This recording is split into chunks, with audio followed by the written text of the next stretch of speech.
Hello friends, welcome back to our channel. നമ്മൾ ഇന്ന് കാണാൻ പോകുന്നത് കോർട്ട് എന്ന മൂവിയാണ്. കഥയിലേക്ക് എടുക്കുന്നതിന് മുമ്പ് നമ്മളൊരു പുതിയ സീരീസ് ചാനൽ തുടങ്ങിയിട്ടുണ്ട്. ഉടനെ തന്നെ അതിൽ വീഡിയോസ് അപ്ലോഡ് ചെയ്ത് തുടങ്ങുന്നതായിരിക്കും. അതുകൊണ്ട് എല്ലാവരും ആ ചാനൽ ഒന്ന് സബ്സ്ക്രൈബ് ചെയ്ത് വെക്കുക. ഞാൻ ലിങ്ക് ഡിസ്ക്രിപ്ഷനിൽ കൊടുത്തിട്ടുണ്ട്. മൂവിയുടെ തുടക്കത്തിൽ തന്നെ കാണിക്കുന്നത് ചന്തു എന്ന് പറയുന്ന ഒരു പയ്യന്റെ കേസ് കോടതിയിൽ നടക്കുന്നതാണ്. 19 വയസ്സുള്ള ചന്തു എന്ന ഈ പയ്യനാകട്ടെ ഒരു കേസിലകപ്പെട്ട് റിമാൻഡിലായിട്ട് കുറച്ചധികം നാളായി. അവൻ ഒരു തവണ പോലും ജാമ്യം കിട്ടിയില്ല. ഇപ്പോൾ അവന്റെ കേസിന്റെ ഫൈനൽ ഹിയറിംഗ് കുറച്ച് ദിവസത്തിനകം വെച്ച് തന്നെ നടക്കും. എല്ലാവരും പറയുന്നത് അവൻ ഒന്നുകിൽ 14 വർഷത്തെയോ അല്ലെങ്കിൽ 10 വർഷത്തെയോ ശിക്ഷ ലഭിക്കുമെന്നാണ്. അവന്റെ കുടുംബത്തിലെ ആൾക്കാർക്ക് എന്ത് ചെയ്യണമെന്നറിയാതെ ആകെ സങ്കടപ്പെട്ടിരിക്കുകയായിരുന്നു. ആ സമയത്ത് അവിടെ ഉണ്ടായിരുന്ന ഒരു വക്കീലാകട്ടെ പറയുന്നുണ്ട്, നിങ്ങൾ ഈ കേസ് നേരത്തെ തന്നെ മോഹൻ റാവു എന്ന് പറയുന്ന ഒരു വക്കീലിന് കൊടുക്കേണ്ടതായിരുന്നു. അയാൾ ഇതുപോലുള്ള ഒരുപാട് കേസുകൾ കൈകാര്യം ചെയ്ത് വിജയിച്ചിട്ടുണ്ട്. അങ്ങനെ ചന്തുവിന്റെ വീട്ടുകാര് മോഹൻ റാവുവിന്റെ നമ്പർ ചോദിക്കുന്നു. എന്നാൽ അയാളുടെ നമ്പർ ഇല്ല, അയാളുടെ അസിസ്റ്റന്റിന്റെ നമ്പർ ഉണ്ടെന്നാണ് പറയുന്നത്. അയാളുടെ അസിസ്റ്റന്റിന്റെ പേര് തേജ എന്നായിരുന്നു. അങ്ങനെ തേജയുടെ നമ്പർ വാങ്ങിയിട്ട് അവർ പോയി. കേസിന്റെ വിധി വരാൻ പോകുന്ന സമയത്ത് ഇങ്ങനെ കേസുമായിട്ട് മോഹൻ റാവുവിന്റെ അടുത്ത് പോയാൽ അയാൾ എടുക്കുമെന്ന് പോലും ഇവർക്ക് ഉറപ്പുണ്ടായിരുന്നില്ല.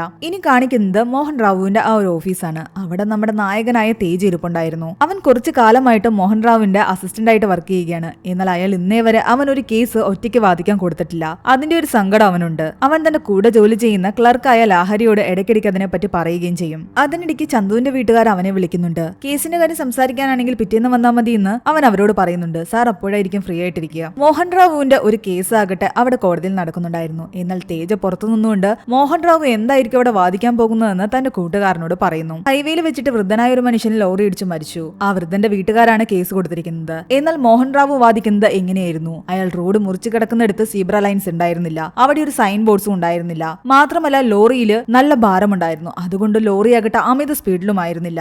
ഹൈവേ പോലൊരു സ്ഥലത്ത് കൂടി അലക്ഷ്യമായിട്ട് റോഡ് മുറിച്ചു കിടന്ന അയാളാണ് തെറ്റുകാരനെന്നാണ് മോഹൻ റാവു വാദിക്കുന്നത്. ഈ പോയിന്റ്സ് എല്ലാം തന്നെ ഓൾറെഡി തേജ പുറത്തുനിന്ന് അവന്റെ കൂട്ടുകാരനോട് പറയുന്നുണ്ടായിരുന്നു. മരിച്ച വ്യക്തിയുടെ കുടുംബത്തിന് അനുകൂലമായിട്ട് പോകേണ്ട വിധി നേരെ തിരിച്ച് ലോറിക്കാരന് അനുകൂലമായിട്ട് വന്നു. അങ്ങനെ ദിവസങ്ങൾ വീണ്ടും കടന്നുപോയി. ഒരു കേസിന് വേണ്ടിയിട്ട് തേജ ആഗ്രഹിച്ചു നടന്നു. ആ സമയത്ത് ഒരു കേസ് ഉണ്ടായിരുന്നു. എന്നാൽ ബാക്കി എല്ലാവരും ബിസിയാണ്. തനിക്ക് ആ കേസ് കിട്ടുമെന്ന് തേജ വിചാരിക്കുമ്പോൾ മോഹൻ റാവു അയാളായിട്ട് തന്നെ പോയി ആ കേസ് വാദിച്ചോളാമെന്ന് പറയുന്നു. അതാകട്ടെ കുറച്ച് ദൂരെയുമാണ്. തന്നെ ഏൽപ്പിക്കാവുന്ന ആ കേസ് പോലും അയാൾ തന്നെ ഏൽപ്പിക്കാതിരുന്നത് തേജയിൽ ഒരുപാട് വിഷമം ഉണ്ടാക്കി. അത് കാരണം അവൻ അങ്ങോട്ട് ചോദിക്കുന്നു, ആ കേസ് തനിക്ക് തരുമോ എന്ന്. അയാൾ പറയുന്നുണ്ട്, എന്നാൽ ഞാനൊരു ക്വസ്റ്റ്യൻ ചോദിക്കാം, അതിന് കറക്റ്റായിട്ട് ഉത്തരം പറഞ്ഞു കഴിഞ്ഞാൽ നിനക്ക് ആ കേസ് തരാം. ഈ ഒരു റെയിൽവേ ട്രാക്കിന്റെ അടുത്ത് നിൽക്കുകയാണ്. ട്രെയിൻ അവിടെ ദൂരെ നിന്ന് വരുന്നുണ്ട്. ആ പാളത്തിലാകട്ടെ ഒരാള് നിൽക്കുകയും ചെയ്യുന്നു. ട്രെയിൻ ട്രാക്ക് തിരിച്ചു വിടാനുള്ള ലിവറിന്റെ അടുത്താണ് നീ നിൽക്കുന്നത്. എന്ത് ചെയ്യുമെന്ന് ചോദിക്കുമ്പോൾ തേജ പറയുന്നുണ്ട്, ഞാൻ ട്രെയിൻ ട്രാക്ക് തിരിച്ചു വിട്ടിട്ട് ആ ഒരാളെ രക്ഷിക്കുമെന്ന്. എന്നാൽ അങ്ങനെ ട്രാക്ക് മാറ്റി വിട്ടു കഴിഞ്ഞാൽ ആ ട്രാക്കിൽ 5 പേര് നിൽപ്പുണ്ട്. അപ്പൊ നീ എന്ത് ചെയ്യുമെന്ന് ചോദിക്കുന്നു. അപ്പോൾ അവൻ വീണ്ടും പറയുന്നുണ്ട്, ഒരാളുടെ ജീവനേക്കാൾ വലുതായിട്ട് 5 പേരുടെ ജീവനാണ്. അതുകൊണ്ട് ഞാൻ 5 പേരെ രക്ഷിക്കും. എന്നാൽ അയാൾ ചിരിച്ചുകൊണ്ട് അവിടെ നിന്നും പോകുന്നു. എന്നിട്ടും അവൻ ആ കേസ് കൊടുത്തില്ല. അവൻ വീണ്ടും അയാളുടെ കാര്യം അന്വേഷിക്കുന്നു. അപ്പൊ അയാൾ പറയുന്നുണ്ട്, അന്ന് ചോദിച്ച ചോദ്യത്തില് ഒരു കാര്യം കൂടിയുണ്ട്. കാരണം ആ ഒരു വ്യക്തി നിൽക്കുന്നില്ലേ, അയാളൊരു നല്ല മനുഷ്യനാണ്. അപ്പുറത്തെ ട്രാക്കിൽ നിൽക്കുന്ന 5 പേരും ക്രിമിനൽസ് ആണ്. അങ്ങനെയാണെങ്കിൽ എന്ത് ചെയ്യുമെന്ന് ചോദിക്കുമ്പോൾ അവൻ പറയുന്നുണ്ട്, ക്രിമിനൽസിനേക്കാൾ കൂടുതൽ ഞാൻ ആ നല്ലവനായ ഒരാളുടെ ജീവനാണ് വില കൽപ്പിക്കുന്നത്. അതുകൊണ്ട് ആ ഒരാളെയാണ് രക്ഷിക്കുന്നതെന്ന്. അവനിങ്ങനെ ഓരോ തവണയും അവന്റെ ഡിസിഷൻസ് ചേഞ്ച് ചെയ്തുകൊണ്ടേയിരുന്നു. അത് കാരണം മോഹൻ റാവു അവന് കേസ് കൊടുത്തതുമില്ല. അതിന്റെ ഇടയ്ക്കാണ് ചന്തുവിന്റെ കേസുമായിട്ട് അവരുടെ വീട്ടുകാർ അവനെ കാണാൻ വരുന്നത്. 2 ദിവസത്തിനകം ഫൈനൽ ഹിയറിംഗ് നടക്കാൻ പോകുന്ന കേസുമായിട്ട് ഇവിടെ വന്നത് കണ്ടിട്ട് തന്നെ തേജ് ഞെട്ടിപ്പോയി. ഇത്രയും കാലമായിട്ട് അവൻ റിമാൻഡിൽ തന്നെയാണെന്നും ജാമ്യത്തിൽ ഇറങ്ങില്ല എന്ന് അറിഞ്ഞതോടുകൂടി അവൻ ശരിക്കും ഷോക്കായി. തേജ് ആ കേസ് മുഴുവൻ വായിച്ചു നോക്കുന്നു. ഇനിയാണ് ചന്തുവിന്റെ സ്റ്റോറി നമ്മളെ കാണിക്കുന്നത്. +2 ഒരു സബ്ജക്ട് ഫെയിലായ ചന്തു ആകട്ടെ പിന്നീട് അത് എഴുതിയെടുക്കാതെ പാർട്ട് ടൈം ജോബിനൊക്കെ പോവുകയായിരുന്നു. അവന്റെ അച്ഛനൊരു വാച്ച്മാൻ ആയിരുന്നു. അവന്റെ അമ്മയാകട്ടെ തുണിയൊക്കെ തേക്കുന്ന ജോലിയും ചെയ്തുകൊണ്ടിരുന്നു. അവരുടേത് ഒരു ചെറിയ കുടിലായിരുന്നു. അവന്റെ അച്ഛൻ അവനോട് പലതവണ സബ്ജക്ട് എഴുതിയെടുക്കാൻ പറഞ്ഞെങ്കിലും അവൻ അതൊന്നും തന്നെ കേട്ടില്ല. എന്റെ കാര്യങ്ങളെല്ലാം നോക്കാൻ വേണ്ടിയിട്ട് ഞാൻ സമ്പാദിക്കുന്നുണ്ടെന്ന് അവൻ പറയുന്നു. ഒന്നിൽ കൂടുതൽ ജോലികൾ അവൻ പാർട്ട് ടൈം ആയിട്ട് ചെയ്യും. കാശ് വെച്ചിട്ടായിരുന്നു അവൻ അവന്റെ ചെലവുകൾ നടത്തിയിരുന്നത്. എന്നാലും വിദ്യാഭ്യാസവും ഇല്ലെങ്കിൽ എന്നും ഈ ഒരു കുടിലിൽ തന്നെ കിടക്കേണ്ടി വരുമെന്ന് അവന്റെ അച്ഛൻ പറയുന്നതൊന്നും തന്നെ അവൻ കേട്ടില്ല. കുളിക്കാൻ നേരത്ത് ഷാമ്പു ഇല്ലാത്ത കാരണം അവൻ തൊട്ടടുത്തുള്ള കടയിലേക്ക് ഷാമ്പു വാങ്ങിക്കാൻ പോകുന്നു. അവന്റെ ഒരു ഫ്രണ്ട് വന്ന് അവനോട് ഹാപ്പി ന്യൂ ഇയർ പറയുമ്പോൾ അവൻ പറയുന്നുണ്ട്, നമുക്കെന്ത് ഹാപ്പി ന്യൂ ഇയർ എന്ന്, കലണ്ടർ മാത്രമേ മാറുന്നുള്ളൂ, ക്യാരക്ടർ ഒന്നും മാറുന്നില്ല എന്ന് പറയുന്നു. അവൻ ആ പറഞ്ഞ ഡയലോഗ് ആകട്ടെ അവിടെ നിന്നൊരു പെൺകുട്ടി ശ്രദ്ധിക്കുന്നുണ്ട്. ചന്തുവിന്റെ ആ ഡയലോഗ് അവൾക്ക് നല്ല ഇഷ്ടപ്പെട്ടു. അതാരാണ് എന്താണെന്നൊക്കെ തന്റെ കൂട്ടുകാരിയോട് അവൾ ചോദിക്കുന്നു. അത് തന്റെ വീടിന്റെ അയൽവക്കത്ത് താമസിക്കുന്ന ചന്തു ചേട്ടനാണെന്നാണ് നിത്യ എന്ന് അവളുടെ കൂട്ടുകാരി പറയുന്നത്. അവൻ ആള് കൊള്ളാൽ, അവന്റെ നമ്പർ ഉണ്ടോന്ന് ചോദിക്കുമ്പോൾ നിത്യ ആകട്ടെ തന്റെ ഫ്രണ്ടിന് അവന്റെ നമ്പർ കൊടുക്കുന്നു. നീ നമ്പറൊക്കെ വാങ്ങിക്കുന്ന കൊള്ളാം, വിളിച്ചെന്തെങ്കിലും ഇഷ്യൂ ഉണ്ടാക്കുവാണെങ്കിൽ നിനക്കല്ല പ്രശ്നം, എനിക്കാണ് പ്രശ്നം. നിന്റെ വീട് ഇവിടുന്ന് ഒരുപാട് ദൂരെയാണ്, ഞാനാണ് ചന്തുചേട്ടന്റെ വീടിന്റെ അടുത്ത് കിടക്കുന്നത്. ഇതൊക്കെ നിത്യ പറയുമ്പോഴും അവൾ അതൊന്നും കേട്ടില്ല. അവൾ അപ്പൊ തന്നെ ചന്തുവിനെ കോൾ ചെയ്യുന്നു. ആരെങ്കിലും ഹാപ്പി ന്യൂ ഇയർ പറഞ്ഞു കഴിഞ്ഞാൽ തിരിച്ച് ഹാപ്പി ന്യൂ ഇയർ വിഷ് ചെയ്താൽ പോരെ, അല്ലാതെ പഞ്ച് ഡയലോഗ് അടിക്കേണ്ട കാര്യമുണ്ടോന്ന് ചോദിക്കുന്നു. നീ ആരാടി, എന്തിനടി എന്റെ ഫോണിലേക്ക് വിളിച്ചതെന്നൊക്കെ അവൻ ദേഷ്യത്തോട് തിരിച്ചു ചോദിക്കുന്നുണ്ട്. ആദ്യം പോയി ഷർട്ട് എടുത്തിട്ടാ എന്നിട്ട് നീ സംസാരിക്കുന്ന അവളും തിരിച്ചു പറയുന്നു. തന്നെ കണ്ടുകൊണ്ടാണ് അവൾ വിളിക്കുന്നത് വിളിക്കുന്നതെന്ന് അവന് മനസ്സിലായി. പക്ഷെ എവിടെ നിന്നാണെന്ന് മാത്രം മനസ്സിലായില്ല. പെട്ടെന്ന് ഫോൺ കട്ട് ചെയ്യുകയും ചെയ്തു. നമ്മുടെ ആ നായികയുടെ പേര് ജാബിലി എന്നായിരുന്നു. ഇനി ജാബിലിയുടെ വീടാണ് കാണിക്കുന്നത്. ജാബിലിയുടെ അച്ഛൻ മരിച്ചു പോയിട്ടുണ്ടായിരുന്നു. അവൾ അമ്മയുടെ കൂടെ ഒരു കൂട്ടുകുടുംബത്തിലാണ് താമസിക്കുന്നത്. ആ വീട്ടിലുള്ള അവളുടെ ചെറിയച്ഛന്റെ മകളുടെ ബർത്ത്ഡേ ആണ്. അതേപോലെ തന്നെ ആ വീട്ടിലെ ഒരു മകളെ വിവാഹം കഴിച്ചിരിക്കുന്നത് മാങ്കാപതി എന്ന് പറയുന്ന ഒരാളായിരുന്നു. അയാൾ ഒരു പൊളിറ്റീഷ്യനുമാണ്, ബിസിനസ്മാനുമാണ്. എല്ലാവർക്കും അയാളെ നല്ല പേടിയായിരുന്നു. വീട്ടിലുള്ള തലമൂത്ത കാരണവര് പോലും ഈ മാങ്കാവതിയെ നല്ല പോലെ പേടിച്ചിരുന്നു. അങ്ങനെ ബർത്ത്ഡേ ഫംഗ്ഷനിലേക്ക് അയാളും കുടുംബവും വന്നു. എന്നാൽ ബർത്ത്ഡേ ഗേൾ ആയിട്ടുള്ള ആ കുട്ടിയെ കണ്ടതും അയാൾക്ക് ദേഷ്യം വരുന്നു. കേക്ക് കട്ട് ചെയ്യുന്ന സമയത്ത് പോലും അയാൾ ആകെ ദേഷ്യം കൊണ്ട് നിൽക്കുകയായിരുന്നു. ആ കുട്ടിയുടെ മുഖത്തേക്കും നോക്കുന്നുണ്ടായിരുന്നില്ല, ആ സൈഡിലേക്കും നോക്കുന്നുണ്ടായിരുന്നില്ല. ആഹാരം വിളമ്പാൻ നേരത്ത് അയാളുടെ ഉള്ളിലെ ദേഷ്യം മുഴുവൻ പുറത്തേക്ക് വരുന്നു. എന്ത് ഡ്രസ്സാണ് നിങ്ങൾ ഈ കുട്ടിക്ക് വാങ്ങിച്ചു കൊടുത്തിരിക്കുന്നതെന്നും ഇതിന്റെ കൈ എന്തെന്നും ചോദിക്കുന്നു. പെൺകുട്ടികളെ ഇങ്ങനെയാണോ വളർത്തേണ്ടത്? ഇതുപോലത്തെ ഡ്രസ്സൊക്കെ നിങ്ങൾ വാങ്ങിച്ചു കൊടുത്താൽ നാളെ എന്റെ 2 പെൺമക്കളും ഇതുപോലത്തെ ഡ്രസ്സ് വേണമെന്ന് പറയും. പെൺകുട്ടികൾ മര്യാദയ്ക്ക് വളർന്നില്ലെങ്കിൽ അത് കുടുംബത്തിനാണ് മാനക്കേടെന്നും പറഞ്ഞിട്ട് അയാൾ കുറെ ഷൗട്ട് ചെയ്യാൻ തുടങ്ങി. എന്നിട്ട് മര്യാദയ്ക്ക് ആ കൊച്ചിന്റെ ഡ്രസ്സ് കൊണ്ടുപോയി മാറ്റാനും പറയുന്നു. പെട്ടെന്ന് തന്നെ കുട്ടിയുടെ അമ്മ അവളുടെ ഡ്രസ്സ് കൊണ്ടുപോയി മാറ്റി. ആ ബർത്ത്ഡേ ദിവസത്തിലും അവൾ ആകെ സങ്കടത്തിലിരുന്നാണ് ആഹാരം കഴിക്കുന്നത്. അതേസമയം നമ്മുടെ ചന്തു ആകട്ടെ രാവിലെ വിളിച്ച് അവളെ ഒന്ന് തിരിച്ചു വിളിക്കാമെന്ന് പറഞ്ഞിട്ട് ജാബിലിയെ കോൾ ചെയ്യുന്നുണ്ട്. അവളുടെ ഫോൺ ഇങ്ങനെ റിങ് ചെയ്യുന്ന കണ്ടിട്ട് മാങ്കാപതി ആകെ ദേഷ്യത്തിലായിരുന്നു. എന്നാൽ അവള് വന്നിട്ട് പറയുന്നുണ്ട് കസ്റ്റമർ കെയർ ആണെന്ന്. 2-3 തവണ വിളിച്ചിട്ടും അവള് കട്ടാക്കിയത് കാരണം ചന്തു പിന്നെ വിളിച്ചില്ല. ആ വീട്ടിലുള്ള ആർക്കും തന്നെ ഈ മാങ്കാപതി ഇഷ്ടമായിരുന്നില്ല. വീട്ടിലെ മരുമകനായതുകൊണ്ട് മാത്രമാണ് എല്ലാവരും സഹിക്കുന്നത്. പിറ്റേന്ന് സ്കൂളിലേക്ക് പോകുന്ന വഴിക്കാകട്ടെ ജാബിലി വീണ്ടും ചന്തുവിനെ വിളിക്കുന്നു. നീ എന്തിനാ ഇന്നലെ വിളിച്ചതെന്ന് ചോദിച്ചിട്ട്. ഞാൻ വിളിച്ചപ്പോ നീ എന്തിനാ ഫോൺ കട്ട് ചെയ്തതെന്ന് അവൻ ചോദിക്കുന്നുണ്ട്. അന്ന് വിളിച്ചപ്പോ ഭയങ്കര ധൈര്യമായിരുന്നല്ലോ, ഇപ്പൊ എന്താ നീ പേടിച്ചു പോയെന്ന് ചോദിക്കുന്നു. അവർ സംസാരിച്ചുകൊണ്ടിരിക്കുന്നതിന്റെ ഇടയ്ക്ക് അവൻ അങ്ങോട്ട് ഒരു ഫോൺ വെക്കുന്ന ജോലി ചെയ്യുകയായിരുന്നു. നിനക്ക് ഈ പണിയുണ്ടോന്ന് അവള് ചോദിക്കുന്നു. മര്യാദയ്ക്ക് പഠിക്കാൻ വിട്ട സമയത്ത് പഠിച്ചിരുന്നെങ്കിൽ ഈ പണിയൊന്നും എടുക്കണ്ടായിരുന്നു എന്ന് പറഞ്ഞിട്ട് അവനെ കളിയാക്കുന്നു. എന്നാൽ അവൻ തിരിച്ചു കുറെ അവളെ എന്തൊക്കെയോ പറയുന്നുണ്ട്. പെൺപിള്ളാരോട് ഇങ്ങനെയാണല്ലോ സംസാരിക്കുന്ന, മര്യാദയ്ക്ക് സോറി പറയാൻ അവള് പറയുന്നു. അങ്ങനെ അങ്ങോട്ടും ഇങ്ങോട്ടും വെറുതെ വഴക്കുണ്ടാക്കാൻ മാത്രം ഇടയ്ക്കിടയ്ക്ക് ഇവരിങ്ങനെ വിളിക്കും. ഒരു ദിവസം ഇവർ ഫ്രണ്ട്സ് എല്ലാം കൂടി സിനിമ കാണാൻ പോകുന്ന സമയത്ത് നിത്യ ടിക്കറ്റ് ബുക്ക് ചെയ്യാൻ പറയുന്നത് ചന്തുവിനോടായിരുന്നു. അവിടെ നല്ല തിരക്കായിരുന്നു. ചന്തു അവരോട് പറയുന്നുണ്ട്, ഇപ്പൊ നിങ്ങൾ ഇടിച്ച് കയറാൻ നിൽക്കണ്ട, ബാക്കി എല്ലാവരും കയറിയാൽ മതിയെന്ന്. അതെന്താ നീ അങ്ങനെ പറയുന്നെന്ന് ചോദിക്കുമ്പോൾ അവൻ പറയുന്നുണ്ട്, വേറൊന്നും കൊണ്ടും പറഞ്ഞതല്ല, ഇവിടുത്തെ ആൾക്കാർ എങ്ങനെയായിരിക്കുമെന്ന് എനിക്ക് നന്നായിട്ട് അറിയാം. അതുകൊണ്ട് നിങ്ങളുടെ സേഫ്റ്റിക്ക് നിങ്ങൾ ലാസ്റ്റ് കയറുന്നതാ നല്ലത്. അവനിങ്ങനെ കയറുന്നതെല്ലാം തന്നെ ജാബിലിക്ക് ഒരുപാട് ഇഷ്ടപ്പെട്ടു. സിനിമ കാണുന്ന സമയത്തും അവളുടെ കണ്ണ് അവനിൽ തന്നെയായിരുന്നു. അതുപോലെ പിന്നീട് ഒരു ദിവസം ഇവള് വിളിക്കുന്ന സമയത്ത് അവനൊരു ബാറിൽ നിൽക്കുകയായിരുന്നു. നീയാൾ കൊള്ളാലോ, കുറെ ജോലികൾ ചെയ്യുന്നുണ്ടല്ലോ, ഇങ്ങനെ പാർട്ട് ടൈം ചെയ്യാതെ ഏതെങ്കിലും ഒരു പണിക്ക് പോയിക്കൂടെ എന്ന് ചോദിക്കുന്നു. പാർട്ട് ടൈം ആണെങ്കിൽ ശരി, ഞാൻ നല്ല കാശുണ്ടാക്കുന്നുണ്ടെന്നാണ് അവൻ പറയുന്നത്. അങ്ങനെ ഒരു ദിവസം ജാബിലി വീട്ടിലേക്ക് ലേറ്റായി വന്നപ്പോൾ മാങ്കാപതി അവിടെ ഉണ്ടായിരുന്നു. അയാളാകട്ടെ അവളെ വഴക്ക് പറയുന്നു, നേരത്തെ കാലത്ത് ഇങ്ങനെ വീട്ടിൽ വരാത്തതിന്റെ പേരില്. പതിയെ പതിയെ ചന്തുവിനോട് ജാബിലിക്ക് ഇഷ്ടം തോന്നാൻ തുടങ്ങി. അത് കാരണം ഒരു ദിവസം അവൾ നല്ല സ്വീറ്റ് ആയിട്ടാണ് അവനോട് സംസാരിക്കുന്നത്. ഇത്രയും കാലം സംസാരിച്ച നീ തന്നെയാണോ ഇങ്ങനെ സംസാരിക്കുന്നതെന്ന് അവൻ എടുത്തു ചോദിക്കുന്നു. അതെന്താ എനിക്ക് അങ്ങനെ സംസാരിച്ചൂടെ എന്നാണ് അവള് ചോദിക്കുന്നത്. പിന്നീട് അങ്ങോട്ട് അവർ രണ്ടുപേരും വഴക്കുണ്ടാക്കാതെ നോർമലായിട്ട് സംസാരിക്കാൻ തുടങ്ങി. പതിയെ പതിയെ അവർക്കിടയിൽ ഒരു റിലേഷൻഷിപ്പ് ഉണ്ടാവുകയാണ്. അതേസമയം മാങ്കാവതിയുടെ സ്കൂളിൽ പഠിക്കുന്ന മകൾക്ക് കൂടെ ഉണ്ടായിരുന്ന ഒരു സഹപാഠി ഒരു പേപ്പർ കയ്യിൽ കൊടുക്കുന്ന കണ്ടിട്ട് മാങ്കാവതിയുടെ ആൾക്കാർ വന്ന് അയാളോട് പറയുക, അയാളാകട്ടെ പയ്യന്റെ വീട്ടുകാരെ കഞ്ചാവ് കടത്തിയെന്ന് പറഞ്ഞിട്ട് കള്ളക്കേസിൽ കുടുക്കി പോലീസിനെ കൊണ്ട് അറസ്റ്റ് ചെയ്യിപ്പിക്കുന്നു. ഞങ്ങളോട് എന്തിനാ ഈ ദ്രോഹം ചെയ്യുന്നതെന്ന് ചോദിക്കുമ്പോൾ മാങ്കാവതി പറയുന്നുണ്ട്, നിങ്ങളുടെ മകൻ എന്റെ മകൾക്ക് ലവ് ലെറ്റർ കൊടുത്തു എന്ന്. എന്നാൽ ആ കുട്ടി പറയുന്നുണ്ട് താൻ ലവ് ലെറ്റർ ഒന്നും തന്നെയല്ല കൊടുത്തത്. മാങ്കാവതിയുടെ മകള് ക്ലാസ്സിൽ മറന്നു വെച്ചു പോയ ആ കുട്ടിയുടെ വർക്ക്ഷീറ്റ് തന്നെയായിരുന്നു അവൻ കൊടുത്തത്. അത് കൊടുത്തില്ലായിരുന്നെങ്കിൽ ആ കുട്ടിക്ക് പിറ്റേന്ന് എക്സാം എഴുതാൻ പറ്റില്ലായിരുന്നു. നീ കൊടുത്തത് വർക്ക്ഷീറ്റ് ആണെന്ന് എനിക്കറിയാം, പക്ഷെ കണ്ടു നിൽക്കുന്നവർ വിചാരിക്കും നീ മാങ്കാവതിയുടെ മകൾക്ക് ലവ് ലെറ്റർ കൊടുത്തു എന്ന്. അതെനിക്ക് സഹിക്കാൻ കഴിയില്ല. നാട്ടുകാർ പല കഥകളും ഉണ്ടാക്കും. അങ്ങനെ ചെയ്യാത്ത തെറ്റിന്റെ പേരിൽ ആ കുട്ടിയുടെ കുടുംബത്തെ അയാൾ ദ്രോഹിക്കുകയായിരുന്നു. അതേസമയം നമ്മുടെ ചന്തുവും ജാബിലിയും എപ്പോഴും ഫോണിൽ തന്നെയാണ് സംസാരം. നീ ഇങ്ങനെ ചെറിയ ജോലികളൊക്കെ ചെയ്തു കഴിഞ്ഞാൽ ജീവിതത്തിൽ എന്തെങ്കിലും ആയിത്തീരുമെന്ന് ചോദിക്കുമ്പോൾ അവൻ പറയുന്നുണ്ട്, ഞാൻ കുറച്ചധികം കാശ് സമ്പാദിച്ചു വെക്കുന്നുണ്ട്, ഒരു മാർക്കറ്റിംഗ് കമ്പനി തുടങ്ങാനാണ് എനിക്ക് ആഗ്രഹമെന്ന്. എന്തായാലും ആ സ്വപ്നത്തിൽ താൻ എത്തുമെന്ന്. അവളുടെ നെയിം എന്താ ഇത്ര വ്യത്യസ്തമായിരിക്കുന്നതെന്ന് അവൻ ചോദിക്കുന്നു. അത് തന്റെ അമ്മയിട്ട പേരാണെന്നാണ് അവൻ പറയുന്നത്. ഇവരിങ്ങനെ ഫോണിൽ സംസാരിക്കുന്നതല്ലാതെ ഈ പെൺകുട്ടി ആരാണെന്നോ ഇവളെ കാണാൻ എങ്ങനെ ഇരിക്കുമെന്നോ ഒന്നും തന്നെ ചന്തുവിന് അറിയില്ലായിരുന്നു. നമുക്കിങ്ങനെ സംസാരിച്ചാൽ മതി, ഒന്ന് കാണണ്ടേന്ന് അവൻ ചോദിക്കുന്നു. അതിന് സമയമായിട്ടില്ല എന്നാണ് അവള് പറയുന്നത്. അങ്ങനെ ഒരു ദിവസം ഇവള് വീണ്ടും കമ്പനി സ്റ്റഡിക്ക് വേണ്ടിയിട്ട് ചന്തുവിന്റെ വീടിന്റെ അടുത്തുള്ള അവളുടെ കൂട്ടുകാരി നിത്യയുടെ വീട്ടിൽ വരുന്നുണ്ട്. ആ സമയത്ത് ചന്തുവിന്റെ അമ്മ പറഞ്ഞ പ്രകാരം അവൻ ആ വീട്ടിൽ നിന്നും തേക്കാനുള്ള തുണികൾ എടുക്കാൻ പോയി. എന്നാൽ അവിടെ വെച്ച് കൂട്ടുകാരിൽ ഒരാളാകട്ടെ ജാബിലിയെ പേരെടുത്ത് വിളിക്കുന്നത് അവൻ കേട്ടു. അതോടുകൂടി അവന് മനസ്സിലായി ജാബിലി ആരാണെന്ന്. അവൻ പെട്ടെന്ന് ഫോണെന്ന് വിളിച്ചു നോക്കുമ്പോൾ അവള് തന്നെയായിരുന്നു ഫോൺ എടുക്കുന്നതും. അവൻ തന്നെ കണ്ടുവെന്ന് മനസ്സിലായതോടുകൂടി ജാബിലിക്ക് ആകെ നാണം തോന്നാൻ തുടങ്ങി. അവൻ ചിരിച്ചുകൊണ്ട് അവിടെ നിന്ന് പോവുകയും ചെയ്തു. വൈകുന്നേരം ഫോൺ ചെയ്യാൻ നേരത്ത് അവൻ പറയുന്നുണ്ട്, നീയായിരുന്നല്ലേ ജാബിലി, വെറുതെ ഇത്രയും കാലം എന്നെ അടുത്തുണ്ടായിട്ടും പറ്റിക്കുകയായിരുന്നല്ലേ എന്നാ. ഞാനായിട്ട് വന്ന് മുന്നിൽപ്പെട്ടതല്ലോ, സാഹചര്യം കൊണ്ട് കണ്ടുപിടിച്ചതല്ലേ എന്നാണ് അവൾ പറയുന്നത്. ശരി, എന്തായാലും ഞാൻ പിന്നെ വിളിക്കാൻ, ഞാൻ വീടെത്താറായി എന്ന് പറയുന്നു. അവൾ തന്റെ വീട്ടിൽ നിന്ന് കൂട്ടുകാരിയുടെ വീട്ടിലേക്ക് കമ്പനി സ്റ്റഡിക്കായിരുന്നു വന്നുകൊണ്ടിരുന്നത്. പക്ഷെ പിന്നീട് കുറച്ച് ദിവസങ്ങള് അവളെ വിളിച്ചെങ്കിലും കിട്ടിയില്ല. ജാബിലി ഇങ്ങോട്ടും അവനെ വിളിച്ചില്ല. ഫോൺ എപ്പോഴും സ്വിച്ച് ഓഫ് തന്നെയായിരുന്നു. അവൻ ആകെ ടെൻഷനിലായി. നിത്യയോട് ചോദിക്കുമ്പോൾ അവള് പറയുന്നത്, പറയുന്നുണ്ട് എക്സാം എല്ലാം കഴിഞ്ഞു, അതുകൊണ്ട് കമ്പൈൻ സ്റ്റഡിയും കഴിഞ്ഞു എന്ന്. ജാബിലി തന്നെ അവോയ്ഡ് ചെയ്യുകയാണോ അതോ അവൾക്ക് എന്തെങ്കിലും പറ്റിയോ എന്നൊക്കെ ആലോചിച്ചിട്ട് അവൻ ആകെ ടെൻഷനിലായിരുന്നു. അങ്ങനെ ഇരിക്കും ഒരു ദിവസം നിത്യയാകട്ടെ തന്റെ ബർത്ത്ഡേക്ക് അവനെ വിളിക്കുന്നുണ്ട്. ജാബിലിയും വന്നിട്ടുണ്ടെന്ന് പറയുന്നു. അവൻ ഓടി അവര് പറഞ്ഞ സ്ഥലത്തേക്ക് എത്തുമ്പോൾ അവളെ കണ്ടു കഴിയുമ്പോഴാണ് അവന് സമാധാനമാകുന്നത്. നീ എന്താ ഇത്രയും ദിവസം വിളിക്കാഞ്ഞെന്ന് ചോദിക്കുമ്പോൾ അവൾ പറയുന്നുണ്ട് ഫോൺ പൊട്ടിപ്പോയെന്ന്. ഞാൻ വിളിച്ചില്ലേ നിനക്കെന്താന്ന് ചോദിക്കുന്നു. അപ്പോഴാണ് അവന്റെ ഉള്ളിലുള്ള സ്നേഹം മുഴുവൻ അവൻ പറയുന്നത്. അവളുടെ ഉള്ളിലും അതേ അവസ്ഥ തന്നെയായിരുന്നു. നന്നാക്കാൻ വേണ്ടിയിട്ട് ചിറ്റപ്പന്റെ കയ്യിൽ ഫോൺ കൊടുത്തതാണ്. പക്ഷെ ഓരോ ദിവസവും അയാൾ മറന്നുപോയിക്കൊണ്ടേയിരുന്നു. അതിനനുസരിച്ച് ഇവള് ടെൻഷൻ ആയിക്കൊണ്ടേയിരുന്നു. പിന്നെ ഈ ബർത്ത്ഡേക്ക് നിന്നെ അവള് വിളിക്കാൻ കാരണം തന്നെ ഞാനാണ് പറഞ്ഞത് നിന്നെ കൂടി വിളിക്കാൻ. അങ്ങനെയെങ്കിലും എനിക്ക് നിന്നെ കാണാൻ പറ്റുമല്ലോ. അങ്ങനെ രണ്ടുപേരും പരസ്പരം സ്നേഹിക്കുന്നു എന്ന് മനസ്സിലായതോടുകൂടി അവർ കെട്ടിപ്പിടിക്കുകയും ചെയ്യുന്നു. വീട്ടിൽ തിരിച്ചെത്തിയപ്പോഴേക്കും അവളുടെ നന്നാക്കിയ ഫോൺ അവൾക്ക് കിട്ടിയിട്ടുണ്ടായിരുന്നു. പിന്നീട് അവർ പരസ്പരം ഫോൺ വിളിക്കുകയും പലയിടങ്ങളിൽ വെച്ച് കാണുകയും ചെയ്യുന്നുണ്ട്. ഇടയ്ക്ക് അവൻ അവളെ വീട്ടിലേക്ക് കൂട്ടിക്കൊണ്ടുവരും. അവന്റെ അമ്മയ്ക്കും അനുജത്തിക്കും അവരുടെ കാര്യം അറിയാമായിരുന്നു. എന്നാൽ ഉച്ചസമയങ്ങളിൽ അവന്റെ അച്ഛൻ ആഹാരം കഴിക്കാൻ വരുന്ന സമയമാകുമ്പോഴേക്കും അവളെ അവർ മുറിക്കുള്ളിലേക്ക് പറഞ്ഞുവിടും. അവന്റെ അച്ഛൻ ആഹാരം കഴിച്ചിട്ട് പോയ ശേഷം മാത്രമേ അവൾ റൂമിൽ നിന്നും പുറത്തേക്ക് വരുമായിരുന്നുള്ളൂ. ഒരു ദിവസം അവൾ അവനോട് പറയുന്നുണ്ട് എന്റെ ഒരു കസിന്റെ മാരേജ് നടക്കുന്നുണ്ട്, ഞാനിന്ന് സാരി ആയിരിക്കും കൊടുക്കുന്നത്, നീ അവിടേക്ക് വരുമോ എന്ന്. അവനും വരാമെന്ന് സമ്മതിക്കുന്നു. അങ്ങനെ അവിടെ വെച്ചും അവർ രണ്ടുപേരും കണ്ടുമുട്ടുന്നുണ്ട്. ഒരു ദിവസം ഇവളിങ്ങനെ ഫോണിൽ സംസാരിച്ചുകൊണ്ട് നിൽക്കുന്നത് താഴെ നിന്ന മാങ്കാപതി കാണുന്നുണ്ട്. അയാൾക്ക് ഇതൊക്കെ കാണുമ്പോൾ ദേഷ്യം വരുന്നുണ്ട്. എന്നാൽ അപ്പോൾ അതൊന്നും തന്നെ അയാൾ മൈൻഡ് ചെയ്യുന്നില്ല.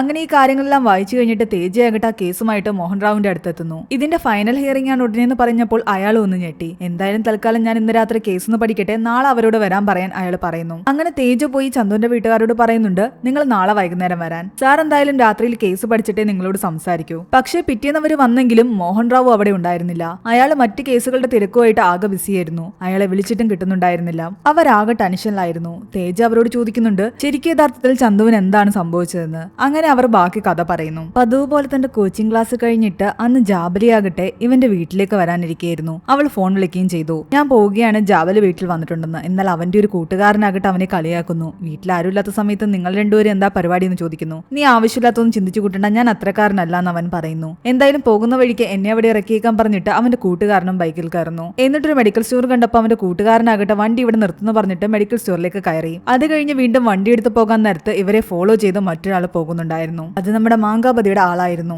ജാബലിയും അവനും എല്ലാം തന്നെ വീട്ടിൽ നിന്ന് സംസാരിച്ചുകൊണ്ടിരിക്കുകയാണ്. അവന്റെ അമ്മയും അനുജത്തിയും കൂടെ തന്നെ ഉണ്ടായിരുന്നു. കുറച്ച് കഴിയുമ്പോൾ അച്ഛൻ വരാൻ സമയമായി, അതുകൊണ്ട് നീ അകത്തേക്ക് പോയിക്കോന്ന് പറഞ്ഞിട്ട് ജാബലിയെ അവർ വീടിനുള്ളിലേക്ക് പറഞ്ഞു വിടുന്നു. എന്നിട്ട് ഇവന്റെ അച്ഛൻ വന്നു കഴിയുമ്പോൾ അവരെല്ലാവരും ഇരുന്ന് ആഹാരം കഴിക്കുകയാണ്. എന്നാൽ ആ സമയത്ത് പെട്ടെന്ന് അവിടേക്ക് രണ്ട് വണ്ടി വരുന്നുണ്ട്. ഒന്ന് പോലീസ് ജീപ്പായിരുന്നു, ഒന്നിലാകട്ടെ മാങ്കാപതിയും ജാബലിയുടെ അമ്മയും ഉണ്ടായിരുന്നു. ഇതെല്ലാം കണ്ടിട്ട് അവരെല്ലാം ആകെ ടെൻഷനിലായി. നീ അവളെ ഇങ്ങോട്ട് ഇറക്കി വിടാൻ പറയുന്നുണ്ട്. ആരുടെ കാര്യമാ പറയുന്നതെന്ന് ചന്തുവിന്റെ അച്ഛന് മനസ്സിലായില്ല. നിങ്ങൾക്കിതൊന്നും അറിയില്ലായിരിക്കും, പക്ഷെ ഇവർക്കറിയാമെന്ന് പറയുന്നു. പുറത്ത് ബഹളം കണ്ടതും ജാബലി ജനലിലൂടെ നോക്കിയതും തന്റെ അമ്മയും വീട്ടുകാരെ കണ്ട് അവൾ ആകെ ടെൻഷനായി പുറത്തേക്ക് വരുന്നു. അവളുടെ അമ്മയും അവളെ ഈ വീട്ടിൽ നിന്ന് ഇറങ്ങി വരുന്നത് കണ്ടതോടുകൂടി അവരും ആകെ ടെൻഷനിലായി. 17 വയസ്സുള്ള പെൺകുട്ടിയെ ഇങ്ങനെ വിളിച്ചുകൊണ്ടുവന്ന് വീട്ടിൽ വെച്ചിരിക്കുന്നു എന്ന് പറഞ്ഞിട്ട് അവനെ അറസ്റ്റ് ചെയ്തുകൊണ്ട് പോകുന്നു. തന്നെ എന്തിനാ അറസ്റ്റ് ചെയ്യുന്നതെന്ന് ചന്തുവിന് പോലും മനസ്സിലായില്ല. അങ്ങനെ ആകെ പ്രശ്നങ്ങളായിരുന്നു. വീട്ടിലേക്ക് കൂട്ടിക്കൊണ്ടുപോയി ജാബലിയാകട്ടെ അയാൾ കുറെ തല്ലുന്നു. അവളുടെ അമ്മ തടഞ്ഞിട്ടും അയാളൊന്നും കേൾക്കുന്നുണ്ടായിരുന്നില്ല. കുടുംബത്തിന് മാനം കളയാനായിട്ടാ നീ ജനിച്ചതെന്നും മേലാൻ ഇനി വീടിന്റെ പുറത്തിറങ്ങി പോരുതെന്നൊക്കെ പറഞ്ഞിട്ട് അയാൾ ഒരുപാട് അവളെ തല്ലുന്നു. നാട്ടുകാരുടെ മുഖത്ത് താൻ നീ എങ്ങനെ നോക്കും, ഒരുത്തന്റെ വീട്ടിൽ നിന്നല്ലേ ഇവളെ പൊക്കിയത്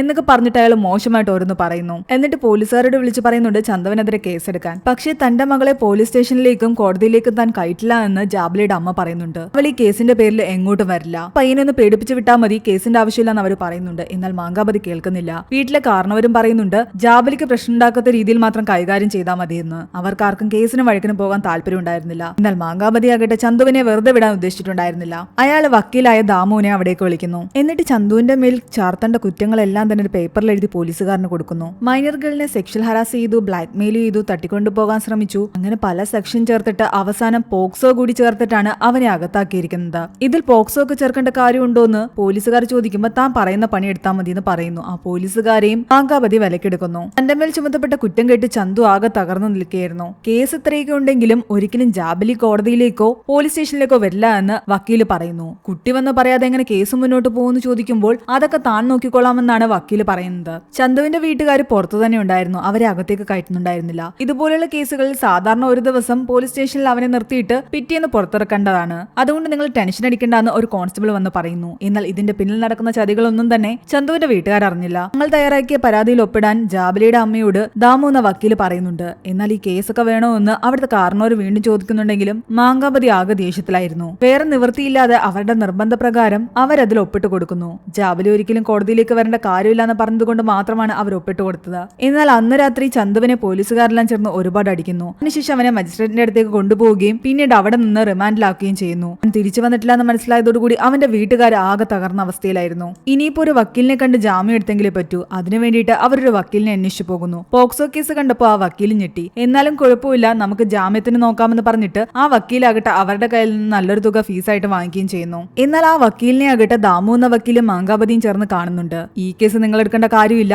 കോടതിയിൽ നമുക്ക് രണ്ടുപേർക്കും കൂടെ ഒരുമിച്ച് ചേർന്ന് നിന്ന് ആ ചന്തുവിന് പണി കൊടുക്കാമെന്നും അതിനാവശ്യമായ തുക നിങ്ങൾക്ക് ഞാൻ തരാമെന്നും മാങ്കാപതി പറയുന്നതോടുകൂടി ആ വക്കീലും മാങ്കാപതിയുടെ സൈഡായി. അതുകൊണ്ട് തന്നെ പിന്നീട് നടന്ന ട്രയലുകളിലെല്ലാം തന്നെ ആ വക്കീലാകട്ടെ ചന്തുവിന് വേണ്ടിയിട്ട് വലുതായിട്ടൊന്നും തന്നെ പോരാടിയില്ല. അവന് ജാമ്യം അനുവദിച്ചു കൊടുക്കണമെന്ന് വെറുതെ ഇങ്ങനെ പറയുകയായിരുന്നു. മറ്റേ സൈഡിൽ നിന്ന് ദാമു ആകട്ടെ ചന്തുവിനെതിരെയുള്ള കുറ്റങ്ങൾ ഓരോന്ന് വിളിച്ചു പറഞ്ഞ് അവൻ ഓരോ ദിവസവും ജാമ്യം കിട്ടാതെയായി. ജാബിലിയെ ചന്തു തട്ടിക്കൊണ്ടുപോകാൻ ശ്രമിച്ചു എന്ന് പറഞ്ഞിട്ട് അവർ കള്ളക്കഥ തന്നെ ഉണ്ടാക്കിയിട്ടുണ്ടായിരുന്നു. മാർച്ച് 9 ഉച്ചയ്ക്ക് 12:30 അവൾ ദ്വാരക ബസ് സ്റ്റേഷനിൽ നിൽക്കുന്ന സമയത്ത് ചന്തു അവളെ ബലമായിട്ട് വന്ന് ബൈക്കിൽ പിടിച്ചു കയറ്റുകയും ഭീഷണിപ്പെടുത്തി അവിടെ നിന്ന് കൊണ്ടുപോവുകയും ചെയ്യുന്നത് അവിടെ ബസ് സ്റ്റാൻഡിലുണ്ടായിരുന്ന ദേവുട് ബാബു എന്ന് പറയുന്ന ഒരാൾ കാണുകയും അയാൾ ആ പെൺകുട്ടിയെ തിരിച്ചറിഞ്ഞിട്ട് അവളുടെ വീട്ടിലേക്ക് വിളിച്ച് പറയുകയും ചെയ്തതാണ്. ആ ഒരു ബൈക്ക് നമ്പർ നോട്ട് ചെയ്ത് ആ ബൈക്കിൽ സഞ്ചരിച്ചിരുന്ന യുവാവിനിട്ടിരുന്ന വേഷവും ബൈക്കിന്റെ കളറും എല്ലാം തന്നെ അപ്പൊ തന്നെ വിളിച്ചു പറയുകയും ചെയ്തു. അങ്ങനെ ചന്തു ജാബിലെ ബലമായിട്ട് പിടിച്ചുകൊണ്ടുപോകുന്നതിന് ദൃക്സാക്ഷികളും ഉണ്ടെന്ന് അവർ വാദിക്കുന്നു. മാത്രമല്ല അതിന്റെ പേരിൽ അവർ പോലീസ് കംപ്ലൈന്റ് കൊടുത്തിരുന്നു. അത് അന്വേഷിക്കാൻ വേണ്ടിയിട്ടാണ് ചന്തുവിന്റെ വീട്ടിലേക്ക് ചെന്നത്. അപ്പോഴാണ് വീട്ടിൽ നിന്ന് അവളെ കണ്ടെത്തിയതും. അവൻ കുറച്ച് നാളായിട്ട് ജാബിലെ സ്റ്റോക്ക് ചെയ്യുകയായിരുന്നു അവർ വാദിക്കുന്നു. അങ്ങനെ അവളെ ഭീഷണിപ്പെടുത്തി തട്ടിക്കൊണ്ടുപോയാന്നൊക്കെ പറഞ്ഞിട്ട് വാദിച്ച കാരണം അവനാകിട്ട് ജാമ്യം കിട്ടുന്നില്ല. ഓരോ തവണയും വക്കീലിനോട് ചന്തുവിന്റെ വീട്ടുകാർ ചോദിക്കുന്നുണ്ട് ഇത്തവണയെങ്കിലും ജാമ്യം കിട്ടുമെന്ന്. അയാളാകട്ടെ മറ്റവരുടെ കൂടെ ചേർന്ന് നിന്ന് ഈ കേസ് ആകട്ടെ മൊത്തത്തിൽ അട്ടിമറിക്കാൻ ശ്രമിക്കുന്ന കാരണം അവൻ ഒരു ദിവസവും ജാമ്യം കിട്ടിയില്ല. എല്ലാ ദിവസവും അവന്റെ ബെയില് റിജക്ട് ചെയ്തുകൊണ്ടേയിരുന്നു. മാത്രമല്ല അവിടെ ഉണ്ടായിരുന്ന മെഡിക്കൽ ഷോപ്പിലെ ആളാകട്ടെ ചന്തുവിന്റെ കൂടെ ഉണ്ടായിരുന്ന കൂട്ടുകാരൻ ചന്തുവിന് വേണ്ടി കോണ്ടം വാങ്ങിയെന്ന് വരെ പറഞ്ഞു. കോണ്ടം വാങ്ങിയത് അവൻ അവളുമായിട്ട് സെക്സിൽ ഏർപ്പെടാൻ വേണ്ടിയായിരുന്നുവെന്നും അതുകൊണ്ട് തന്നെ അവന്റെ മോട്ടീവ് എന്താണെന്ന് നമുക്ക് വ്യക്തമായി മനസ്സിലാകാമെന്നും ദാമു കോടതിയിൽ വാദിക്കുന്നു. അങ്ങനെ ഓരോ ദിവസവും ഇങ്ങനെ ഓരോരോ പോയിന്റുമായിട്ട് അവർ വന്നുകൊണ്ടേയിരുന്നു. ചന്തു ജാബിലെ പിടിച്ചുകൊണ്ടുപോയെന്ന് പറഞ്ഞ ദൃക്സാക്ഷികളില്ലേ, അവരാകട്ടെ അവിടെയുള്ള ഒരു അപ്പണ്ണസ്വാമി ക്ഷേത്രത്തിലേക്ക് ദർശനത്തിന് വന്നവരായിരുന്നു. ദർശനം കഴിഞ്ഞ് തങ്ങള് തിരിച്ചു പോകാൻ വേണ്ടിയിട്ട് ബസ്സിന് വേണ്ടി വെയിറ്റ് ചെയ്ത് നിന്ന സമയത്താണ് ഇത് കണ്ടതെന്നും അവർ പറയുന്നു. മാത്രമല്ല ചന്തുവിന്റെ അച്ഛനും അമ്മയും ചോദ്യം ചെയ്യുമ്പോൾ അവന്റെ അച്ഛൻ അറിയില്ലായിരുന്നു ആ പെൺകുട്ടി വീട്ടിലുണ്ടായിരുന്നത്. എന്നാൽ അമ്മയ്ക്ക് അറിയാമായിരുന്നു. കൂടുതലൊന്നും അവരോട് ചോദിക്കുന്നില്ല. അത്രയും മാത്രം പറഞ്ഞിട്ട് ദാമു വക്കീലാകട്ടെ അവരോടുള്ള ചോദ്യങ്ങൾ നിർത്തുകയും ചെയ്തു. ജാബലി ഈ ഹിയറിംഗിൽ ഒന്നും തന്നെ കോടതിയിലേക്ക് വന്നില്ല. ആ സംഭവത്തിന് ശേഷം അവൾ മാനസികമായിട്ട് ആകെ തകർന്നിരിക്കുകയാണെന്നും അവൾ സൈക്കാട്രിസ്റ്റിന്റെ കീഴിൽ ചികിത്സയിലാണെന്നും അവർ പറയുന്നു. അവർ ഏർപ്പാടാക്കിയ ഒരു ഡോക്ടറും വന്ന് അവരുടെ മൊഴി കൊടുക്കുന്നുണ്ട്. അവൾക്കൊരിക്കലും ഇവിടെ വന്ന് ഒന്നും സംസാരിക്കാൻ പറ്റാത്ത അവസ്ഥയാണെന്ന് പറയുന്നതോടുകൂടി ജാബലി കോടതിയിലേക്ക് വരണ്ട എന്ന് ജഡ്ജിയും പറയുന്നു. ജാബലി ഒരു തവണയെങ്കിലും വന്നിരുന്നെങ്കിൽ അവൾ സത്യങ്ങൾ പറഞ്ഞേനെ. പക്ഷെ അവൾ വന്നു കഴിഞ്ഞാൽ ചന്തു രക്ഷപ്പെടുമെന്ന് എല്ലാവർക്കും അറിയാവുന്നതുകൊണ്ട് അവളെ അവർ മനഃപൂർവ്വം കോടതിയിലേക്ക് കൊണ്ടുവന്നില്ല. അവരുടെ പ്ലാനിങ് വിജയിക്കുകയും ചെയ്തു. അങ്ങനെ അവസാനം ഫൈനൽ ഹിയറിംഗിനുള്ള ഡേറ്റ് വരികയും ചന്തു കുറ്റക്കാരനാണെന്ന് കോടതിക്ക് ബോധ്യമാവുകയും ചെയ്തിരിക്കുകയാണ്. ഇനി ശിക്ഷ മാത്രം വിധിച്ചാൽ മതിയായിരുന്നു. തങ്ങളുടെ വക്കീലിനോട് ചന്തുവിന്റെ വീട്ടുകാർ പലതവണ അവന്റെ ബെയിലിനെ പറ്റി ചോദിച്ചെങ്കിലും അയാൾ ഈ കേസ് നിസ്സാരമായി കാണുകയാണെന്ന് മനസ്സിലായതോടുകൂടിയാണ് അവരിപ്പോൾ മോഹൻ റാവുവിന്റെ അടുത്തെത്തിയത്.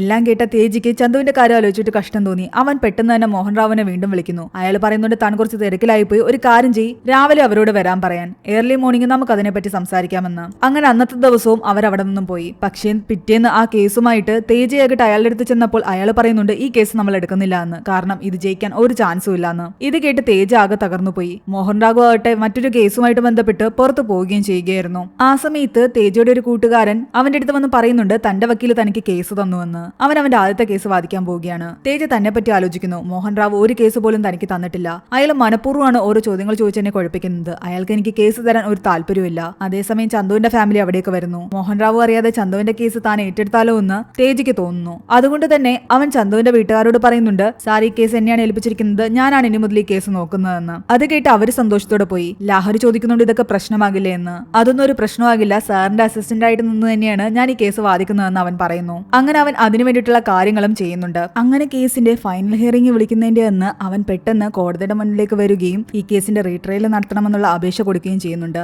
അവന്റെ ആ അപേക്ഷ കോടതിക്ക് അംഗീകരിക്കേണ്ടതായിട്ട് വരുന്നു. ഇത് കണ്ട് മറ്റേ വക്കീൽ ദാമുവും മാങ്കാപതിയും ആകെ ഷോക്കായി. എന്നാൽ അതൊക്കെ അതിനകത്തുള്ളതാണെന്നും വിധി മാത്രമല്ല ഇനി വരാനുള്ളൂ, ഇതൊക്കെ നിസ്സാരമായിട്ട് നമുക്ക് തരണം ചെയ്യാമെന്നുമാണ് ദാമു പറയുന്നത്. അങ്ങനെ പിറ്റേന്ന് മുതൽ റീട്രയൽ തുടങ്ങി. ആദ്യം തന്നെ നമ്മുടെ തേജയാകട്ടെ ദാമു വക്കീലിനോടാണ് ചോദ്യങ്ങൾ ചോദിക്കുന്നത്. നിങ്ങൾ ഇന്ന് രാവിലെ ഇവിടേക്ക് വരുന്ന വഴിക്ക് ഒരിടത്ത് വണ്ടി നിർത്തി പെട്രോൾ പമ്പിൽ നിന്നും കുറച്ച് പെട്രോൾ വാങ്ങിയില്ലേ എന്ന് ചോദിക്കുന്നു. അതേന്ന് അയാൾ മറുപടി പറയുമ്പോൾ അത് എന്തിനാണെന്ന് തേജ് ചോദിക്കുന്നുണ്ട്. തന്റെ വീട്ടിലിരിക്കുന്ന ബൈക്കിൽ പെട്രോൾ ഇല്ലായിരുന്നു, അത് കൊണ്ടുപോയി പെട്രോൾ അടിക്കാൻ പറ്റാത്ത കാരണം ഞാൻ കാറിൽ പോയിട്ട് പെട്രോൾ വാങ്ങി. എന്നാൽ തേജ പറയുന്നു നിങ്ങൾ പെട്രോൾ വാങ്ങിയത് അതിനല്ല, ഒരാളെ കൊല്ലാനാണ്. തലേന്ന് നിങ്ങൾ അവിടെ ഉണ്ടായിരുന്ന ഒരു കടക്കാരനുമായിട്ട് വഴക്കുണ്ടാക്കിയിട്ടുണ്ടായിരുന്നു. അയാളുള്ള ദേഷ്യത്തിൽ ദേഷ്യത്തിൽ നിങ്ങൾ അയാളുടെ കട കത്തിക്കാനും കൊല്ലാനും വേണ്ടിയിട്ടാണ് ഈ പെട്രോൾ വാങ്ങിയതെന്ന് ഞാൻ പറയും. എന്നാൽ ഇത് കേട്ട് ദാമു ചിരിക്കുന്നുണ്ട്. ഞാൻ പെട്രോൾ വാങ്ങിയത് എന്റെ ആവശ്യത്തിന് വേണ്ടിയിട്ടാണ്, അല്ലാതെ അയാളെ കൊല്ലാനല്ല. ഒരിക്കലും നിങ്ങൾക്ക് അങ്ങനെ എന്റെ മേലൊരു കുറ്റം ചുമത്താൻ പറ്റില്ല. ഞാൻ ആ പെട്രോൾ ഉപയോഗിച്ചിട്ട് അയാളെ ആക്രമിച്ചിരുന്നു എങ്കിൽ നിങ്ങൾക്ക് എന്റെ മേൽ കുറ്റം ചുമത്താമായിരുന്നു, അല്ലാതെ വാങ്ങിയെന്ന് പറഞ്ഞിട്ട് അതൊരു കുറ്റമാക്കാൻ പറ്റില്ല. ആ പോയിന്റിൽ പിടിച്ചുകൊണ്ട് തേജ പറയുന്നുണ്ട്, അതുപോലെ തന്നെയാണ് ഇവിടെ നടന്നത്. നിങ്ങൾ പറഞ്ഞു ചന്തു കോണ്ടം വാങ്ങിയെന്ന്. അവൻ വാങ്ങിയെങ്കിലും അത് ഉപയോഗിച്ചു എന്നുള്ളതിന് ഒരു തെളിവുമില്ല. കോണ്ടം വാങ്ങുന്നൊരു തെറ്റല്ല, അതുപയോഗിച്ച് മൈനറായ ഒരു പെൺകുട്ടിയുമായിട്ട് സെക്സിൽ ഏർപ്പെടുമ്പോഴാണ് അവിടെ തെറ്റ് വരുന്നത്. അതോടുകൂടി ദാമുവിന്റെ വാടഞ്ഞു. അടുത്തതായി അവിടെ നിന്നും കോണ്ടം വാങ്ങിയ ചന്തുവിന്റെ ആ കൂട്ടുകാരനോട് ചോദ്യങ്ങൾ ചോദിക്കാൻ തുടങ്ങിയതോടുകൂടി അവൻ എല്ലാ സത്യങ്ങളും തുറന്നു പറയുന്നു. അന്ന് ജാബല വീട്ടിൽ വന്നു എന്ന് പറഞ്ഞിട്ട് ചന്തു അവളെ കാണാൻ പോകുന്ന വഴിക്ക് കൂട്ടുകാരൻ മെഡിക്കൽ സ്റ്റോറിൽ ഇറങ്ങി കോണ്ടം വാങ്ങിയിരുന്നു. ചന്തുവിന് വേണ്ടിയിട്ടാണെന്ന് പറഞ്ഞിട്ടാണ് അയാൾ വാങ്ങിയത്. എന്നിട്ട് അവന്റെ കയ്യിൽ കൊണ്ടു കൊടുത്തപ്പോൾ അവനത് ദൂരേക്ക് വലിച്ചെറിഞ്ഞു. കാരണം നീ വിചാരിക്കുന്ന പോലെ ഞാൻ അവളുമായിട്ടൊരു സെക്സിനല്ല പോകുന്നതെന്നും ഞാൻ അങ്ങനെയൊന്നും ഒരിക്കലും ചിന്തിക്കില്ല എന്നും പറഞ്ഞിട്ടാണ് ചന്തു ആ കൂട്ടുകാരനെ വഴക്ക് പറഞ്ഞിട്ട് അവിടെ നിന്നും പോയത്. അതോടുകൂടി ദാമു വക്കീലിന്റെ ആ ഒരു വാദം പൊളിഞ്ഞു. ചന്തു ഒരിക്കലും കോണ്ടം വാങ്ങിയിട്ടില്ല, അവന്റെ കൂട്ടുകാരനാണ് വാങ്ങിയത്. അടുത്തായിട്ട് ആ ദൃക്സാക്ഷികളെ വിളിക്കുന്നു. അവിടെ ഒരു അമ്പലത്തിൽ ദർശനം കഴിഞ്ഞ് പോകുന്ന വഴിക്കാണല്ലോ ചന്തു ജാബലിയെ പിടിച്ചുകൊണ്ടു പോകാൻ ശ്രമിക്കുന്നത് ഈ ദൃക്സാക്ഷികൾ കണ്ടെന്ന് പറഞ്ഞത്. അവർ 3 പേരെയും മാറി മാറി ചോദ്യം ചെയ്യുന്നുണ്ട്. അവർ എത്ര മണിക്കാണ് വീട്ടിൽ നിന്ന് അമ്പല ദർശനത്തിന് ഇറങ്ങിയതെന്നും എത്ര മണിക്ക് അവിടെ എത്തിയെന്നും എത്ര മണിക്ക് തിരിച്ചു പോകുമ്പോഴാണ് കണ്ടതെന്നും ഒക്കെ ചോദിക്കുന്നു. എന്നാൽ ഈ 3 പേരും പറയുന്നത് 3 സമയങ്ങളായിരുന്നു. പക്ഷെ ചന്തു വന്നിട്ടിരുന്ന ഡ്രസ്സും ചന്തുവിന്റെ ബൈക്കിന്റെ നമ്പറും കളറും എല്ലാം വളരെ വ്യക്തതയോടുകൂടി ഓർമ്മിച്ച് പറയാൻ കഴിയുന്ന ഇവർക്ക് തങ്ങൾ വീട്ടിൽ നിന്ന് ഇറങ്ങിയ സമയമോ അമ്പല ദർശനത്തിനെടുത്ത സമയമോ അവിടെ നിന്നും തിരിച്ചിറങ്ങിയ സമയമോ ഒന്നും തന്നെ ഓർമ്മയില്ല.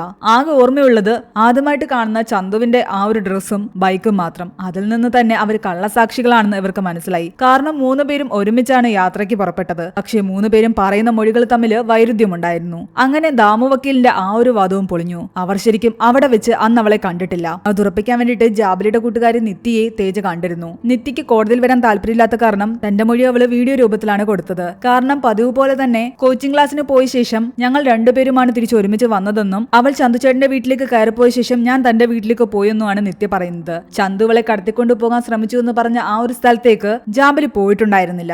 അതിന് നിത്യ സാക്ഷിയായിരുന്നു. കാരണം അന്നത്തെ ദിവസം മുഴുവൻ ജാബലിയുടെ കൂടെ നിത്യ ഉണ്ടായിരുന്നു. അങ്ങനെ ഇത്രയും കാര്യങ്ങൾ പുറത്തു വന്നതോടുകൂടി ഇതെല്ലാം തന്നെ കെട്ടിച്ചമച്ച കഥകളാണെന്ന് എല്ലാവർക്കും മനസ്സിലായി. അങ്ങനെ കേസ് അടുത്ത ദിവസത്തേക്ക് മാറ്റിവെച്ചു. നിങ്ങളുടെ വാദങ്ങളൊക്കെ കൊള്ളാമായിരുന്നു എന്ന് ദാമു വന്ന് തേജയോട് പറയുന്നുണ്ട്. തേജയും അവർ വിലക്കെടുക്കാൻ ശ്രമിക്കുന്നു. എന്നാൽ തേജ അതിന് കൂട്ടം നിൽക്കുന്നില്ല. താൻ ഈ കേസ് വാദിച്ച് ജയിക്കുമെന്ന് തന്നെ പറഞ്ഞിട്ടാണ് അവൻ അവിടെ നിന്നും പോകുന്നത്. എതിർഭാഗത്തിന്റെ കയ്യിൽ ഇനി നിരത്താൻ തെളിവുകളൊന്നും ഇല്ലാന്ന് തേജ വിശ്വസിച്ചു. എന്നാൽ അടുത്ത ഹിയറിംഗിന് അവർ മറ്റൊരു തെളിവുമായിട്ട് വരുന്നു. ആ തെളിവ് ഒരു വീഡിയോ ആയിരുന്നു. ചന്തുവും ജാബലിയും ഒരു വിവാഹത്തിന് വെച്ച് കണ്ടുമുട്ടിയിരുന്നില്ലേ? അന്ന് ആരും കാണാതെ ഇവർ 2 പേരും അവിടെ ഉണ്ടായിരുന്ന ഒരു റൂമിലേക്ക് കയറി പോകുന്ന വീഡിയോ ആയിരുന്നു അത്. 10-16 മിനിറ്റ് കഴിഞ്ഞിട്ടാണ് അവർ തിരിച്ചു പോകുന്നത്. ആ ഒരു വീഡിയോ കണ്ട് തേജ പോലും ഞെട്ടിപ്പോയി. അതിനെപ്പറ്റി ഒന്നും തന്നെ അറിവ് തേജയ്ക്ക് ഉണ്ടായിരുന്നില്ല. ഇത്രയും കാലം എന്തുകൊണ്ട് ഈ വീഡിയോ കൊണ്ടുവന്നില്ല എന്ന് ചോദിക്കുമ്പോൾ അവർ പറയുന്നുണ്ട്, ഇത് പെൺകുട്ടിയുടെ അഭിമാനത്തെ ബാധിക്കുന്ന കാര്യമാണ്. അതുകൊണ്ട് ഈ ഒരു വീഡിയോ പുറത്തു കൊണ്ടുവരാതെ ഈ കേസ് ജയിക്കാമെന്ന് ഞങ്ങൾക്ക് വിശ്വാസം ഉണ്ടായിരുന്നു. എന്നാൽ ഇപ്പോൾ ഈ ഒരു സാഹചര്യത്തിൽ എല്ലാ സത്യങ്ങളും തുറന്ന് കാണിക്കണമെന്ന് തോന്നി. അതുകൊണ്ടാണ് ഇപ്പൊ ഈ ഒരു വീഡിയോ കാണിക്കുന്നത്. അവിടെ വെച്ച് ഇവർ തമ്മിൽ സെക്സ് ചെയ്തിട്ടുണ്ടെന്നാണ് ദാമു പറയുന്നത്.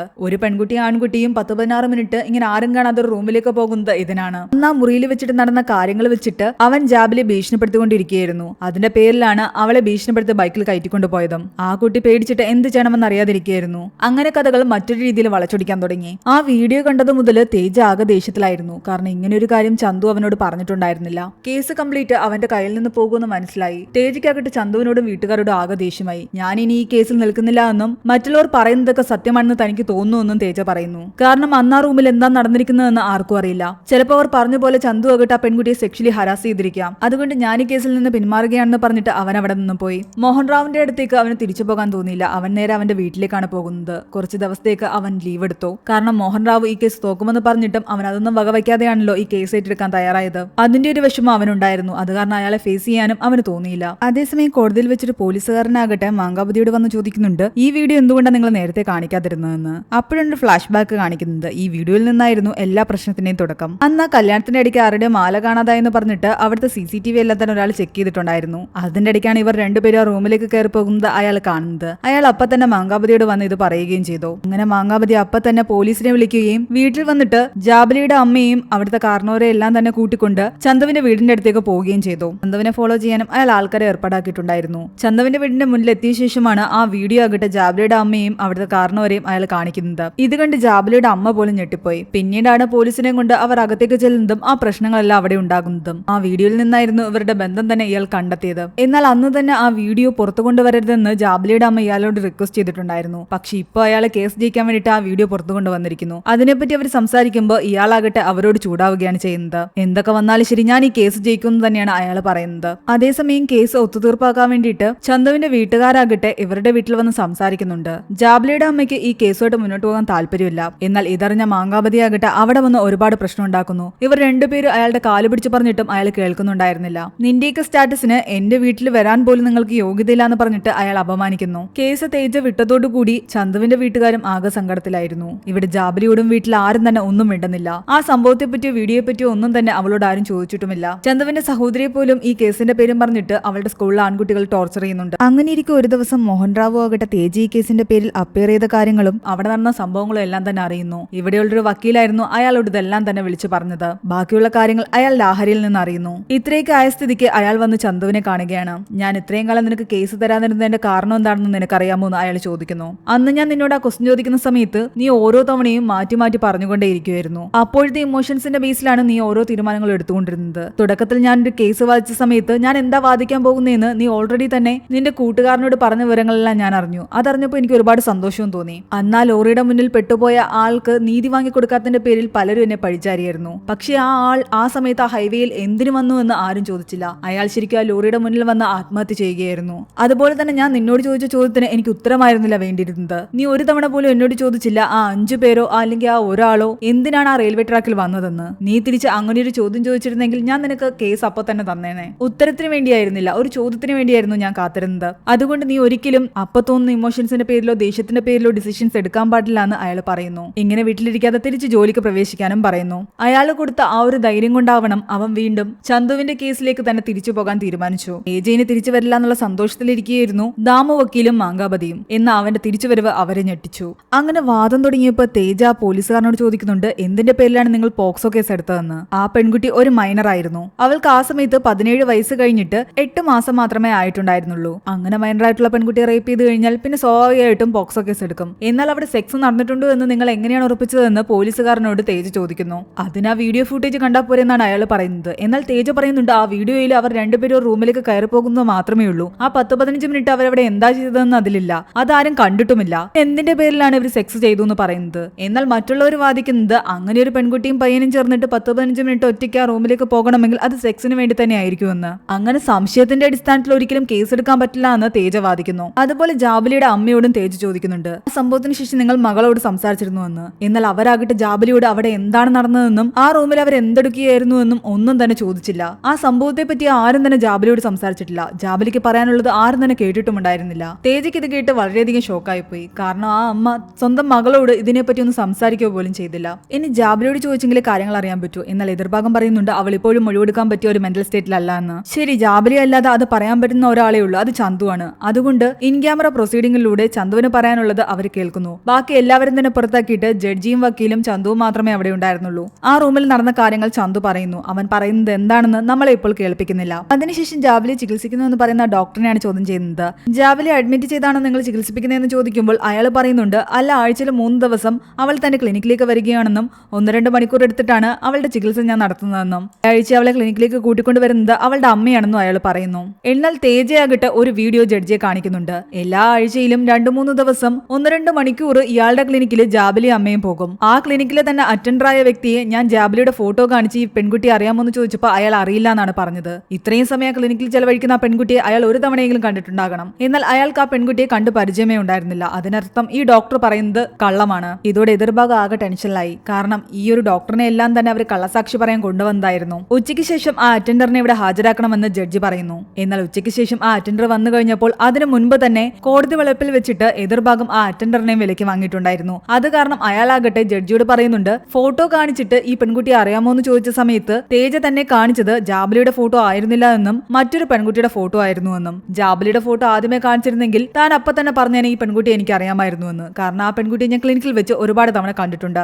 ഇതോടുകൂടി തേജ ആകപ്പെട്ടു. കാരണം ഇയാൾ ഇപ്പോൾ മൊഴിമാറ്റി പറയുകയാണ്. എന്നാൽ ആ സമയത്ത് തന്നെ തേജയ്ക്ക് ഒരു ഐഡിയ തോന്നുന്നുണ്ട്. ജാബിലിയുടെ കൂടെ എല്ലാ ദിവസവും അവളുടെ അമ്മയും പോകുമായിരുന്നല്ലോ. അതുകൊണ്ട് ഈ 2 ഫോട്ടോയിൽ ആരാണ് ജാബിലിയുടെ അമ്മ എന്ന് നിങ്ങൾ പറഞ്ഞാൽ മതി. അതോടുകൂടി ആ അറ്റൻഡർ ആകെ കൺഫ്യൂഷനിലായി. ജാബിലിയുടെ അമ്മ അയാൾ യഥാർത്ഥത്തിൽ കണ്ടിട്ടില്ലല്ലോ. അതുകൊണ്ട് ഊഹം വെച്ച് അയാളൊരു ഫോട്ടോ ചൂണ്ടിക്കാണിക്കുന്നു. എന്നാൽ അതാകട്ടെ ചന്തുവിന്റെ അമ്മയായിരുന്നു. തനിക്ക് തെറ്റിപ്പോയതാ മറ്റേ ഫോട്ടോയിലുള്ളതാണ് ജാബിലിയുടെ അമ്മ എന്ന് പറയുന്നു. പക്ഷെ ആ ഫോട്ടോ ആകട്ടെ ജഡ്ജിയെ കാണിച്ചുകൊണ്ട് തേജ പറയുന്നുണ്ട് ഇതെന്റെ സ്വന്തം അമ്മയാണെന്ന്. ഈ 2 ഫോട്ടോയിലും ജാബലിയുടെ അമ്മയില്ല. അതിനർത്ഥം ഈ അറ്റൻഡർ കണ്ടിട്ടില്ല, അയാളെ വെറുതെ കള്ളം പറയുന്നതാണ്. അതോടുകൂടി കള്ളസാക്ഷി പറഞ്ഞ വക്കീലിന്റെയും ഡോക്ടറിന്റെയും കള്ളത്തരം വെളിച്ചത്തായി. ജാബലി ഒരു ട്രീറ്റ്മെന്റും എടുക്കുന്നില്ല. അവളെ എത്രയും പെട്ടെന്ന് കോടതിയിൽ ഹാജരാക്കിയെങ്കിലേ പറ്റൂ. അങ്ങനെ അടുത്ത ദിവസത്തേക്ക് കേസ് മാറ്റിവെക്കുന്നു. ദാമു മാങ്കാവതിയോട് പറയുന്നുണ്ട്, ഇനി നമ്മുടെ മുന്നിൽ 2 ഓപ്ഷൻ മാത്രമേ ഉള്ളൂ. ഒന്നുകിൽ ജാബലി നമുക്ക് അനുകൂലമായിട്ട് കോടതിയിൽ വന്ന് സംസാരിക്കണം, ഇല്ലെങ്കിൽ നമ്മൾ ഈ കേസ് പിൻവലിക്കണം. എന്നാൽ കേസ് പിൻവലിക്കാൻ മാങ്കാവതി തയ്യാറല്ല. അയാൾക്ക് എങ്ങനെയും കേസ് ജയിച്ചെങ്കിലേ പറ്റൂ. അതുകൊണ്ട് തന്നെ മാങ്കാവതി വന്ന് ജാബലിയോട് പറയുന്നുണ്ട്, നീ കോടതിയിൽ ആ പയ്യൻ നിന്നെ ഉപദ്രവിച്ചു എന്ന് തന്നെ പറയണമെന്ന്,